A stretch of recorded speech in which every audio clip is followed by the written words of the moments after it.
Okay, moving along in my grand tour of the melee dueling combat weapon universe, we move to the arm length weapon. In my case, my arm length from armpit to fingertip is about 28 inches, and that's a very standard length of stick in the Filipino martial arts. It's also a fairly common length-ish for swords from lots of different cultures. Of course, swords get longer, and we're going to get longer with our combat livers as my videos go along, but right now we're using an arm length weapon. And of course, that extends my reach farther than the cubit length one does. That's always useful if there's enough space to use that. You always have to keep in mind that your combat space could be a constraint in how to use your weapon. But if your weapon is a blunt weapon like this, and it's safe to grip it anywhere up and down its length, it creates a certain versatility. I described in the last video the advantage of a cubit length weapon over a knife length weapon for parrying. Well, I can simply choke up on this and I still have the cubit length weapon. I can't choose to choke down beyond this length. So I can make a long weapon shorter, but I can't make a short weapon longer. That is, unless it's a collapsible baton or something like that. So this offers a lot of versatility if it's a club or a stick. I can use it with lots of different grips in a lot of different ways. But even if it has a blade, it has more length than a cubit length weapon, which gives me an advantage over such a weapon. And of course, over a knife as well. Let's talk about different ways I might grip this thing, since we're talking for right now about blunt weapons. Of course, the standard grip is going to be in this fashion. You will see reverse grips, you'll see central grips, and we could have a debate about whether or not you would ever hold a stick like this or you would ever hold it like this. I think you might find that if you learn disarming skills, there are going to come times where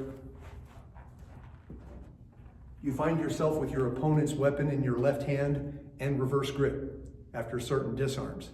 And of course, you can just keep it, you could toss it, but you also could use it in a shielding mode from the reverse grip. The reverse grip does make for a nice shield, right? And you can also deploy it if that's what you chose to do. The reverse grip also keeps it tucked out of the way, so it's not in my way. I could even extend a dagger length and do stick and dagger techniques with it. There's a lot of versatility with a club that you can grip all up and down its length. A common grip is a central baston, that means the middle of the stick grip, for similar reasons to what I've also already described to you. Insofar as actually gripping, there's a detail that many people don't understand. And that is, I don't just grab my stick and expect to wield it. I want to, you see, I just changed the grip. I went from having wrapped my hand around it, incorrectly at first, but I'm holding it, it's not falling out of my hand. I just fixed it. And what I did was this. When you normally just grab a stick or any lever, if you don't know what you're doing combat-wise, you just wrap your hand around it. But this pulls out of my hand fairly easily with sufficient force. But if I get it right at the juncture between fingers and palm, right on this line, right there like that, now it would be almost impossible to pull that out of my hand. You might drag me across the parking lot, but I'm not letting go of it. Learning this is really important for knives, cubit length weapons, staffs, spears, sticks, swords, everything. Really useful. If I teach you nothing else in this video, although it's not really meant to be instructional, I earned my money, free content, I earned my money if you learned that. So that's a really good gripping bit of information for you. I think it's super important. So moving from this, obviously there are, first of all, this is another form of 28-inch stick. This is a Kamagong hardwood stick. You can't get this anymore, and it's actually a good thing because the species of hardwood is endangered. But I got this before it was endangered back in the 70s. This is a really lethal weapon. This is about 3 times heavier than the stick I was using before, and it's really, really solid. It will not break. I don't know what it would take to break this, but it is not a trainer that you would use with another partner. This is a lethal weapon. It's really good for training, it's really good for exercise, and it's neat to have. That's a Kamagong hardwood stick. Here's another rattan training stick. This one has sentimental value for me because I've gone through thousands of sticks through the years. This one survived when thousands of sticks didn't survive. It lasted about 35, 40 years. I don't train with it anymore out of sentimental value, but I call it shredder because it shredded at least a couple hundred sticks as it moved itself through my training experience in Filipino martial arts. Now starting to work towards a bladed configuration. This is still made out of wood, but it's a carved wooden sword, not unlike a Japanese bokken. My understanding is that in the Philippines they call this a garrote. And a garrote is a really effective weapon, just like that Kamagong hardwood stick. The fact that it's carved to a rounded edge means that it would go through a bone very rapidly. I think that all that would be left on a forearm would be skin holding it together. I think it would go right through the radius and the ulna pretty easily in the hands of someone that knew what they were doing. Very effective weapon, much less expensive than a bladed weapon. Here's another form of garrote. There's a company out of Paducah, Kentucky. I don't know if they exist anymore, but they gave me a bunch of complimentary weapons. They're called Blue Worm. I was really appreciative of that. Because I run a school, they wanted me to sort of try to sell my students on them.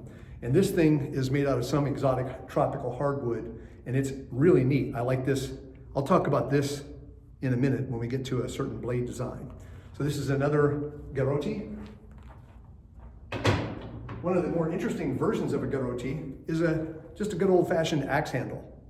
You can go to the hardware store, trim it off so it's arm length, and it's got this nice ergonomic curve like so many Filipino weapons have. Interestingly, about 300 years ago, the Scandinavians changed the design of the axe handle and put this curve in the end and really made chopping wood much more efficient.